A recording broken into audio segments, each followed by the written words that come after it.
Okay, Perek Chof Aleph Be'ez Hashem. Let's continue back into the sugya of what is a continuation be'etzim of Perek Chof, going to the yichud of the Rabbeinu Shem in the world. So let's continue with that theme. V'hinei midas HaKadosh Baruch Hu shelo yikib midas b'asav adam. Right, the Gemara in Brachos Daf Hey tells us very, very clearly. We find many times, many rayos to this, that the midah of the Rabbeinu Shem is avada not like the midah of a human flesh and blood. Sha'odem kishemidaber dibur. Now we're talking a lot about speech. When a human being speaks, when a human being speaks, so his speech is separate to him. In other words, the words that he uses, what he says, and literally the hevel, the air that comes out, is a dover b'fnei atzmai. Muvdal mishosha she'nesa b'chinas hanevesh atzma. Right. In other words, even though speech originates from the deep places in his body, from the psyche over there, but once it's spoken, it then becomes a dover b'fnei atzma. It becomes something by itself. It's now its own mitzias. Avol HaKadosh Baruch Hu ein dibur muvdal mimeni yisparach chas v'shalom. When it comes to Rabbeinu Shalom, the Rabbeinu Shalom speech, kaviyachol, is not muvdal. It's not separate from him. Ki ein davar chutz mimeno. There is, as we explained so many times yesterday, there is nothing outside the Rabbeinu Shalom. V'les asa ponel minei. And there is no place that is empty of Hashem, because everything is the Rabbeinu Shalom. So when I speak, my words become separate to me. When the Rabbeinu Shalom speaks, they do not. V'lachein, ein diburei yisbarach k'dibureinu chas v'shalom. Therefore, the dibur of the Rabbeinu Shalom is not like our dibur. K'moshe ein machshavtoi k'machshavaseinu k'digsiv also k'le machshavosa machshavosechem. Just like the Rabbeinu Shalom's machshav is not like our machshavas, right? Same thing. Kein gov v'darkim v'darkim as well in that case. Okay. Now, so why was it called dibur then? Why by Kapet the Rabbeinu Shalom? Why is it called dibur if it's not really the same thing as when we speak? Rak al derech mashal. Really, it's a figure of speech. It's just a way of speaking. It's a mashal. What is dibur doing essentially? What dibur is doing is being megala to those that are listening to what he's saying, that which he is thinking, that which is in his brain, that which he's contemplating. Kach lamala, so too it works also the Rabbeinu Shalom. Be'ein so baruch hu. Yitzia sa'or v'chayes v'meni yisbarach ma'anem al-giloi nevoy adam olach yosem nikva b'shem dibur. So the Rabbeinu Shalom's dibur, so to speak, is how the Rabbeinu Shalom created the world, right? The Mishnah in Pirkei Avos says the 10 sayings, 10 mamorim. So remember, these things are just expression of the Rabbeinu Shalom's thought process, kaviyachol, v'hein hein asor mamorish shebehen nivra olam, as we just said, right? Mishnah Pirkei Avos and Perek spells out what they are, the 10 mamoros that the Rabbeinu Shalom created the world. V'chein shakar aton neviim ksuvim, she'esigu neviim b'mari nivosam. Again, the same idea, wherever you found the nevuah, so it's an expression of something which is in a higher force. Just like my speech is an expression of something which is in a higher force. Vari. Dibura yu machshavtoi kiviyachom yichodos im tachas hayichod. In other words, unlike a human speech that exits, that departs from his person, the Rabbeinu Shalom's speech remains one within him. Derech mashal, k'moi dibur machshavta shel adam ba'odem b'korach masa b'sichloi. For example, if you have the speech of a person but it hasn't come out yet, it's still within him. In other words, he's formulating what to say. He's formulating an idea of a machshava of something. So it's still all the way up over there. It hasn't yet been expressed. Or there's some big want, there's some big taiva, there's some big feeling that he has, an emotion that's in his heart, before it goes from the heart to the moyach, Sha'oz, ha'yosus machshava dibur hazeh nishroch nimshachos mechem tshuva u'tshuka zu v'koyach halev u'miyuchodos sham b'tachas yichud b'shosho shemachach b'seichel shemoy v'chem b'tshuka b'lev. That means at the end of the day, it's not separate from you, it's still part of you, it's one of you. Even because you're thinking about what I'm formulating to think, the emotion I'm having in my heart, or the thought that I'm thinking in my brain, but I haven't yet expressed it, so it's still one. So Mamela, that's what we're saying, is the same thing by the Rabbeinu Shalom in this case. That's what he continued. The kocha mamish, and that's how it is exactly. Derech mashal miyochodos dibur machshavto shel HaKadosh Baruch Hu, but tachas yechav amusa batzmusay yisbarach gam achas yotzu dibur yisbarach ala poel b'beis ha'olamis. So, just like when we haven't yet expressed ourselves, we haven't spoken yet, so everything's still inside. It remains one within us.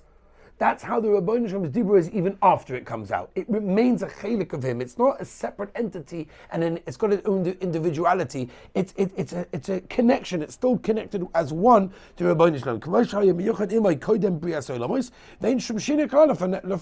There's no enough meaning to Rebbeinu Shalom before and after. Except for that which was created, that receives the chiyus, the energy, from the Dibur of the Rebbeinu Shalom, because the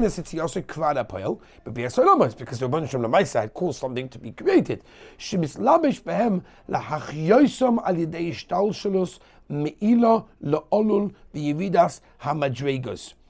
in other words, from our perspective, we do see a change in the creation, because when the Rebbeinu Shalom created things, we see that now there's a physical item there.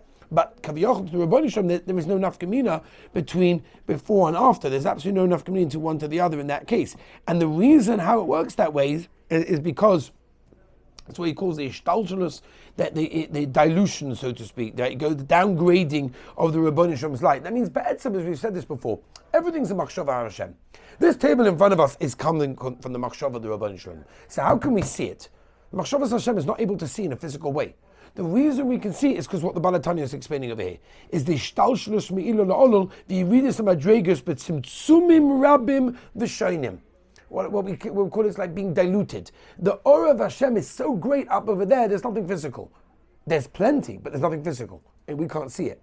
But since the Rebbeinu Shalom caused so much like downgrading, dilution as it goes from world to world to world to world to world, down, so since it goes through the chain of all these spiritual worlds, it gets to our physical world, and maybe we can see the table. But everything's an expression of Hashem. Everything comes from Machshava of Hashem. Until that which was created, the Kabbalah can accept the chayusam v'savusom memenu v'leis patlu b'betzias. So in other words, once we learned already in yesterday's Perek Chof, that there's no existence of anything in the world outside the Rebbeinu Shalom. Everything's a chelik of Hashem. So a person can now say that the word of Hashem is maybe also different. It's distinct. It's got its own individuality. And comes along Perek Chof Aleph and tells us, no, even the Dibur of Hashem is still a chelik of Hashem and is not separate to Him. With me?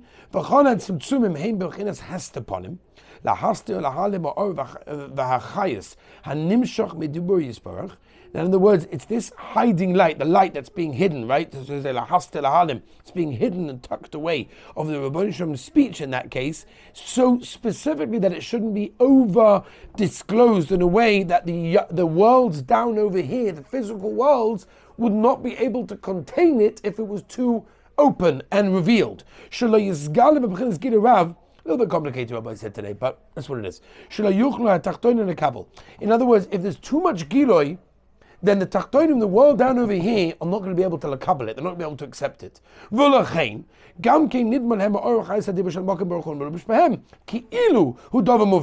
That's why it looks to us like the dibur shel mokim, the dibur of Hashem, is moved is separate, mimahuso batzmuso yishbach, that different to Hashem, separate to Hashem. Rak shenim shach mimeni yisbach my dibur shel adam nafshay.